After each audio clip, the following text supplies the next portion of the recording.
فمن يعمل مثقال ذرة خيرا يره ومن يعمل مثقال ذرة شرا يره যাররা পরিমাণ যদি আমল করে থাকো যাররা পরিমাণ আমলের প্রতিদান তোমাকে দেওয়া হবে। আর যদি যাররা পরিমাণের যদি খারাপ কাজ করে থাকো যাররা পরিমাণের খারাপ কাজের বিনিময় তোমাকে প্রতিদান পাইতেই হবে, কোনো রেহাই পাইবা না, কিছুই পাইবা না। আল্লাহ পাক রব্বুল আলামিনের দরবারে অসংখ্য অগণিত শুকরিয়া, যেই মহান মালিক আপনাকে আমাকে বিগত জুমার ন্যায় আল্লাহর ঘরে মসজিদে আসার বসার এবং কিছু দিনে আলোচনা শুনবার জন্য যে মহান মালিক আপনাকে আমাকে তৌফিক দান করলেন, ওই মহান মালিকের দরবারে আমরা সকলে কালিমাত শুকরিয়া হিসাবে আদায় করি আলহামদুলিল্লাহ। আমরা আরও শুকরিয়া আদায় করি যে মহান মালিক আপনাকে আমাকে সুস্থ রাখছেন এবং পাশাপাশি আল্লাহ তাআলার ইবাদত করার তৌফিক দান করেছেন। আল্লাহ তাআলা আমাদেরকে দুনিয়ার সমস্ত ফিতনা ফাসাদ থেকে যাচাই বাছাই করিয়া আল্লাহ পাক রব্বুল আলামিন আমাদেরকে পবিত্র জুমার পড়ার জন্য আসার বসার এবং কোরআন ও হাদিস থেকে কিছু আলোচনা শুনবার জন্য যে মহান মালিক আপনাকে আমাকে তৌফিক দান করলেন, ওই মহান মালিকের দরবারে আমরা সকলেই কালিমাত শুকরিয়া হিসাবে আদায় করি আলহামদুলিল্লাহ। তো যাই হোক, আমি আপনাদের সামনে একটি সূরা তেলাওয়াত করেছি, সূরাতুল আসর। এই সূরাতুল আসর, এই সূরাটার মধ্যে মোট 3টি আয়াত রয়েছে। কয়টা আয়াত? 3টা আয়াত রয়েছে। এই 3টা আয়াতের মধ্যে 14টা বাক্য রয়েছে। কয়টা বাক্য? 14টা বাক্য। আর 70টি অক্ষর রয়েছে। কয়টা? 70। আর এই সূরাটা সূরাতুল আসর মক্কায় অবতীর্ণ হয়েছে। কোথায়? মক্কায় অবতীর্ণ হয়েছে। এই সূরাতুল আসর আল্লাহ পাক রব্বুল আলামিন নাজিল করলেন কেন? এই সূরাতুল আসর কেন নাজিল করলেন? ইমাম শাফি রহমাতুল্লাহ আলাইহি বলেন, আর এই সূরাতুল আসর 114টা সূরার মধ্যে 3 নম্বর সূরা। কয় নম্বর সূরা? 3 নম্বর সূরা। বলা হয়েছে যে 114টা সূরা যদি এই শুধুমাত্র এই সূরাতুল আসর যদি নাজিল করা হইতো আর কোনো সূরা যদি নাজিল না হইতো তাহলে এই সূরাতুল আসরটা মানুষের জন্য যথেষ্ট হয়ে যাইত। সুবহানাল্লাহ। এমন একটা সূরা সূরাতুল আসর, এটা আপনার আমার জন্য জীবনের জন্য যথেষ্ট হয়ে যাইত। আর যদি কোরআন শরীফের কোনো আয়াত কোনো সূরা যদি না নাজিল হইত। আমরা এখন জানতে পারলাম, এখন আমরা জানব সূরাতুল আসর এর শানে নুজুল কি, মানে এর অবতীর্ণ হওয়ার কারণ কি, কোন প্রেক্ষাপটে কোন ঘটনা নিয়ে এটা নাজিল হইল। আল্লাহ পাক রব্বুল আলামিন এই সূরাতুল আসর নাজিল করলেন। এই সূরাতুল আসর নাজিল হওয়ার কারণ কি, এর শান নুজুল কি? গুলা ইবনে উসাইদ হযরতে আবু বকর রাদিয়াল্লাহু তাআলা আনহু ইসলাম গ্রহণ করার পর গোলা ইবনে উসাইদ বলেন, আবু বকর, ও আবু বকর, তোমার দুনিয়া শেষ করে দিছ, তোমার দুনিয়া সব শেষ, ব্যবসা বাণিজ্য লাটে ওঠার উপক্রম, তুমি কিসে ধ্যানমগ্ন হয়ে আছো? দুনিয়া তো তোমার শেষ, কোন কাজে তোমাকে কোন কাজে ধ্যানমগ্ন করে ফেলেছে, তোমার জীবন দুনিয়া সব শেষ করে দিছো। হযরত আবু বকর রাদিয়াল্লাহু তাআলা আনহুকে এই কথা বলার পর হযরত আবু বকর ডাক ডাকা উসাইদ,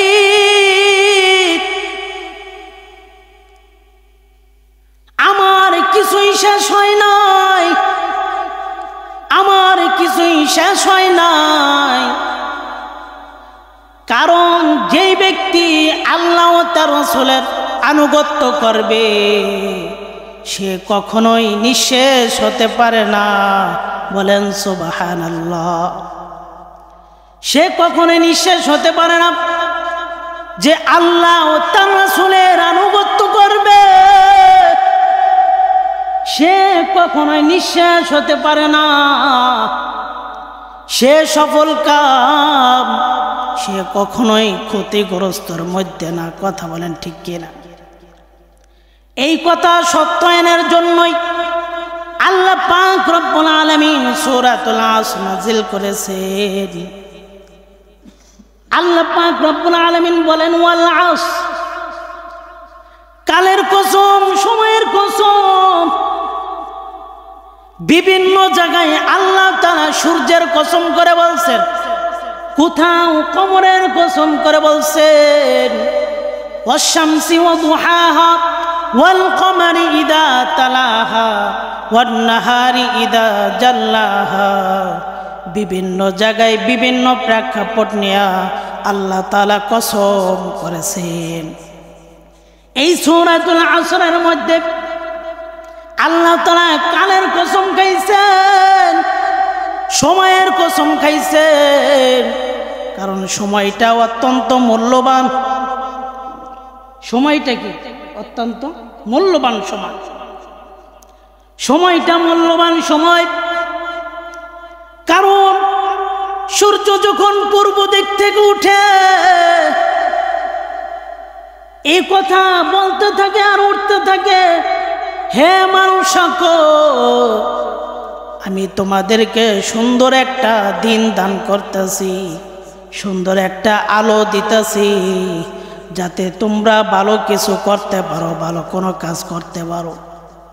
কারণ যদি তোমরা ভালো কিছু করে, সূর্য এই কথা বলে, যদি ভালো কিছু করো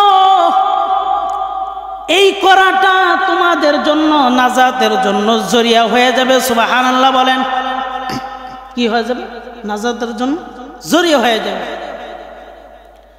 এই জন্য কালের কসম বলছেন, সময়ের কসম,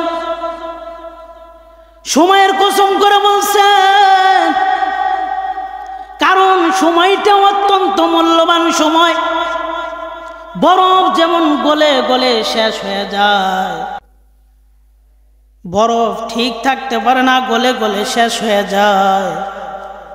ঠিক তেমনি সময়, মানুষের সময়টা একে একে আস্তে আস্তে করে শেষ হয়ে যাইতেছে। আজকের দিনটা আর কখনোই আসবে না। সময়টা ধীরে ধীরে শেষ হয়ে যাইতেছে, বরফের মতো গলে গলে যাইতেছে। এই সময়টা আর পাইবা না। যত সময় যাইতেছে তত আমাদের মৃত্যুর দিকে ঠেলে দিতেছে, মৃত্যুর মুখোমুখি হয়ে যাইতেছি। আমাদের সময়টা আস্তে আস্তে করে সব শেষ হয়ে যাইতেছে। আল্লাহ তাআলা বলেন وكل إنسان ألزمناه طائره في عنقه ونخرج له يوم القيامة كتابا يلقاه منشورا। প্রত্যেক মানুষের ভাগ্যকে, তার কর্মকে তার গলায় বেঁধে দিয়েছে, সেটে দিয়েছে।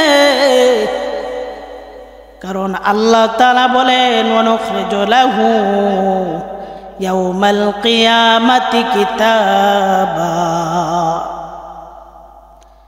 আল্লাহ পাক রব্বুল আলামিন হাশরের ময়দানে এমন এক কিতাব বের করে দিবেন, ওয়া নুখরিজু লাহু ইয়াউমাল কিয়ামাহ কিতাবান ইয়ালকাহু মানশুরা। হাশরের ময়দানে এমন একটা কিতাব, তোমার আমার কিতাব, খোলা অবস্থায় বের করে দেওয়া হবে। পড়ো, কি করো? পড়ো, ইকরা কিতাবাক। আরেক জায়গায় 25 নম্বর পারায় 20 নম্বর পৃষ্ঠায় আল্লাহ তাআলা বলেন, ওয়া তারা কুল্লা উম্মাতিন জাফিয়া কুল্লু উম্মাতিন তুদআ ইলা কিতাবিহা আল ইয়াউমা তুজজাউন মা কুনতুম তা'মালুন। প্রত্যেককে প্রত্যেকের কিতাব দেওয়া হবে, আর সেখানে স্পষ্টভাবে পাইবা তুমি কি আমল করেছো, কি খারাপ করেছো, সব কিছু তুমি দেখতে পাইবা। যতটুকু আমল করেছো, যতটুকু নেক কাজ করেছো, যতটুকু খারাপ করেছো, সব কিছুর প্রতিদান আল-ইয়াউমা তুজজাউনা মা কুনতুম তা'মালুন, ওই সবগুলোর প্রতিদান তুমি পাইবা। আল্লাহ তাআলা বলেন, ফামান ইয়া'মাল মিসকালা যাররাতিন খায়রান ইয়ারা ওয়া মান ইয়া'মাল মিসকালা যাররাতিন শাররান ইয়ারা। যাররা পরিমাণ যদি আমল করে থাকো, যাররা পরিমাণ আমলের প্রতিদান তোমাকে দেওয়া হবে। আর যদি যাররা পরিমাণের যদি খারাপ কাজ করে থাকো, যাররা পরিমাণের খারাপ কাজের বিনিময় তোমাকে প্রতিদান পাইতেই হবে, কোনো রেহাই পাইবা না, কিছুই পাইবা না। তাই আল্লাহ তাআলা কালের কসম করে বলছেন, সূরাতুল আসর, জমানার কসম, ওয়াল আসর, কালের কসম করে বলতেছেন, ইকরা কিতাবাক। সেদিন আল্লাহ তাআলা তোমাকে বলবে, ইকরা কিতাবাক, পড়ো, তুমি তোমার কিতাব পড়ো।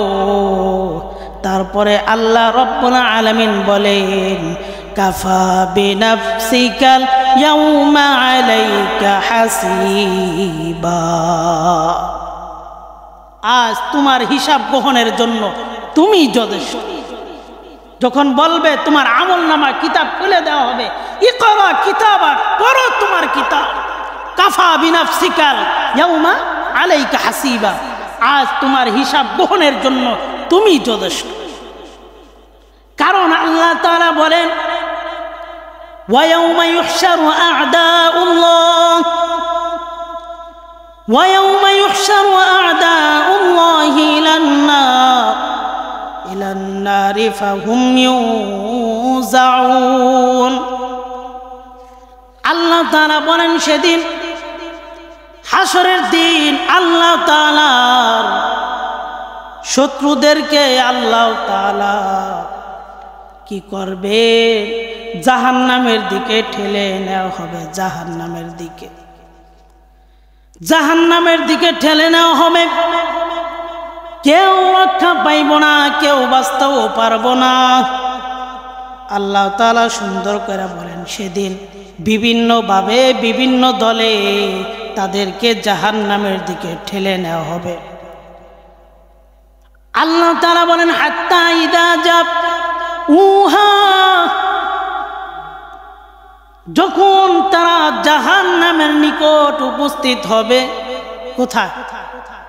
জাহান্নামের নিকট উপস্থিত হবে। শাহিদা আলাইহিম, তাদের ব্যাপারে সাক্ষ্য দিবে। তোমার জবানকে বন্ধ করে দেওয়া হবে। এই জবানকে আল্লাহ তাআলা বন্ধ করে দিবে। সামউহুম, তাদের কান, প্রত্যেকের ব্যাপারে কান, প্রত্যেক বান্দা বান্দির ব্যাপারে তাদের কান সাক্ষ্য দিবে।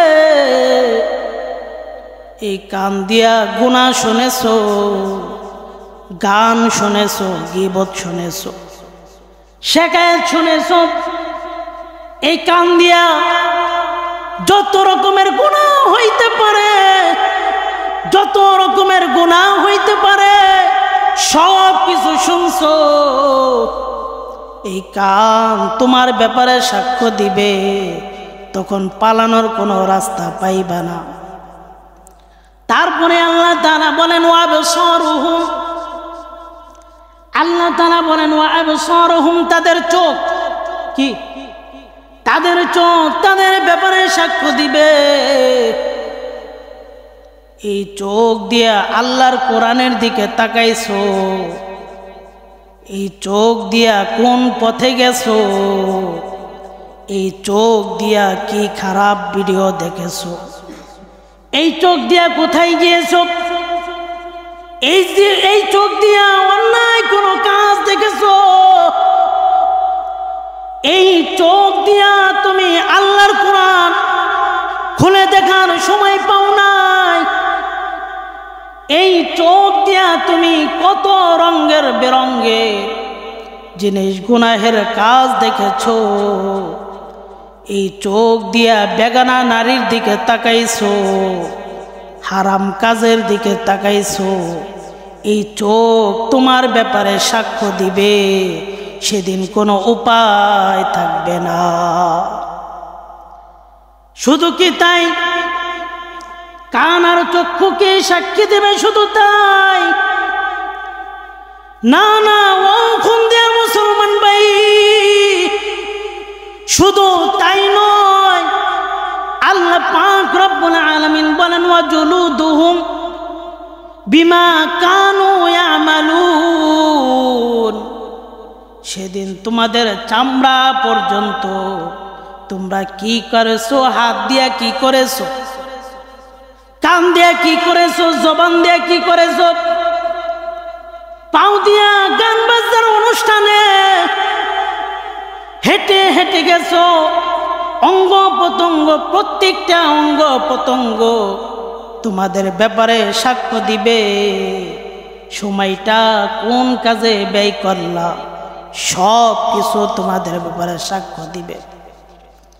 তারপরে আল্লাহ রব্বুল আলামিন বলেন ওয়াকালু লিজুলুদিহিম লিমা শাহিদতুম আলাইনা, তারা বলবে কেন আমাদের ব্যাপারে সাক্ষ্য দিতেছ।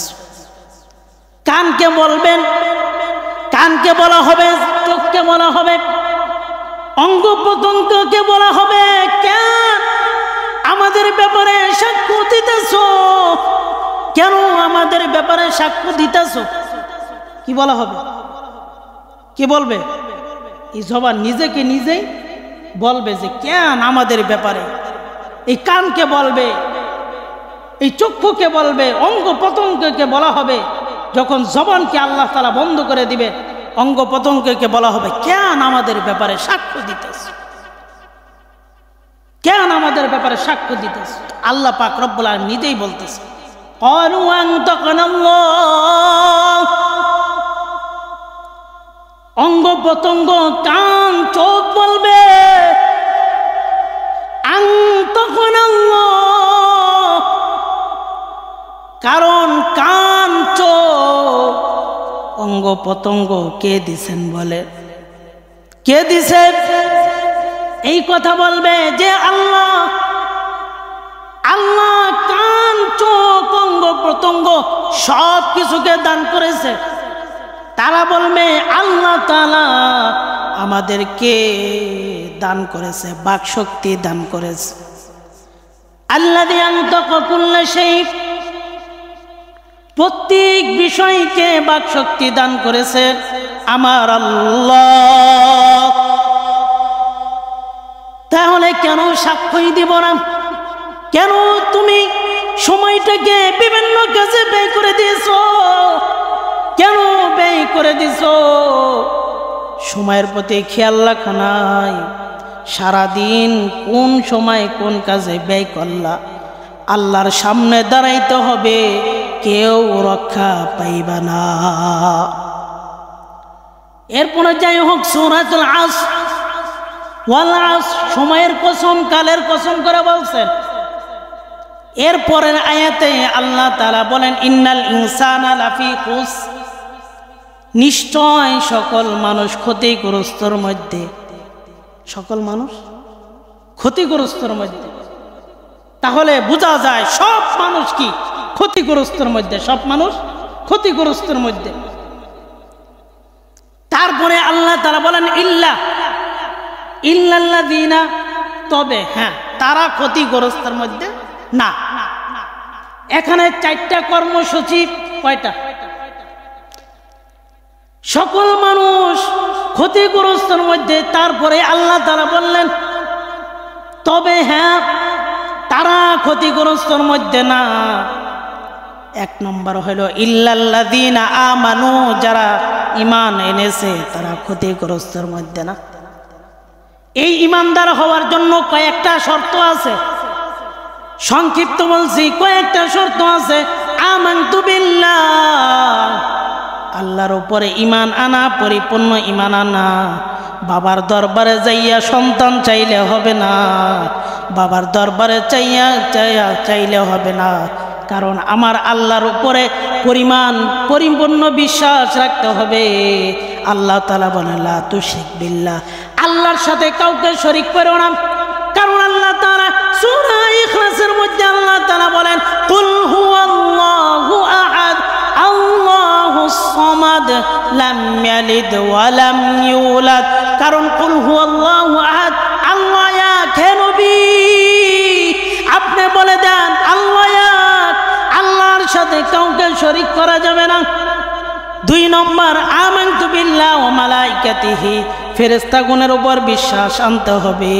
ওয়া কুতুবিহি, আল্লাহ তাআলা যত কিতাব নাজিল করেছেন, তাওরাত, জাবুর, ইনজিল, কোরআন, সবগুলোর উপর ঈমান আনতে হবে।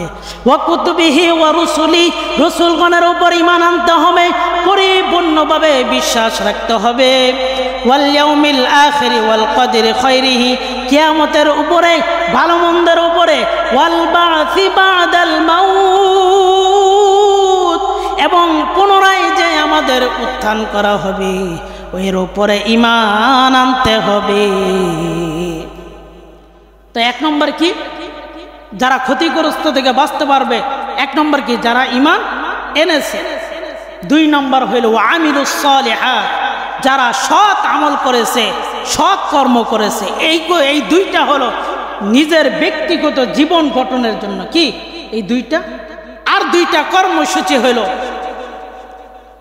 ওয়াতাওয়ামিলুস সালিহাতি ওয়াতাওয়াসাউ বিল হক, যারা পরস্পরকে সত্যের উপদেশ দিবে, সত্যের উপদেশ দান করবে, সত্যের প্রতি আহ্বান করবে। 3 নম্বর কর্মসূচি কি? যারা সত্যের উপদেশ দান করবে।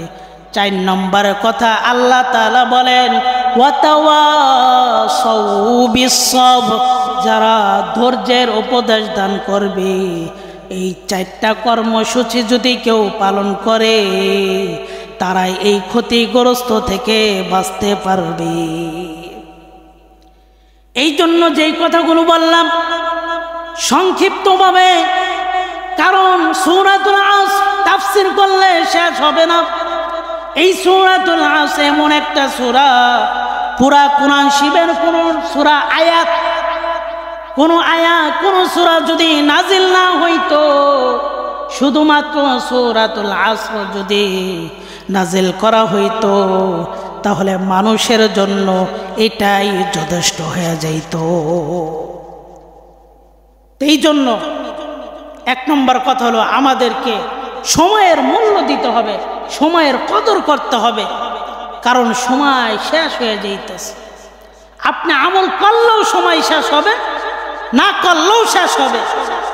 আপনি যদি সারা দিন নামাজও পড়েন তারপরও সময় শেষ হবে, যদি সারা দিন আমল নাও করেন তারপরও কি হয়ে যাবে? সময় শেষ হয়ে যাবে। এরপরে আল্লাহ তাআলা বলেন 4টা কর্মসূচি, যা সব মানুষ ক্ষতিগ্রস্তর মধ্যে। তবে তারা ক্ষতিগ্রস্ত থেকে বাইচা যাবে, রক্ষা পাবে যারা এই 4টা কর্মসূচি যাদের ভিতরে থাকবে। 1 নম্বর হলো যারা ঈমান এনেছে, 2 নম্বর হলো সৎকর্ম আমল করেছে, 4 নম্বর হলো পরস্পরকে সত্যের আদেশ উপদেশ দান করবে, সত্যের আদেশ উপদেশ দান করবে। 4 নম্বর হইল পরস্পরকে ধৈর্যের উপদেশ দান করবে। তো যাই হোক, যেই কথাগুলো বললাম আল্লাহ তাআলা সংক্ষিপ্তভাবে সূরাতুল আসরের তাফসীর যেই সংক্ষিপ্ত আকারে করলাম, আল্লাহ তাআলা এই কথাগুলোর উপর আমল করার তৌফিক দান করুক। যারা সুন্নত পড়ি নাই আমরা সকলে সুন্নত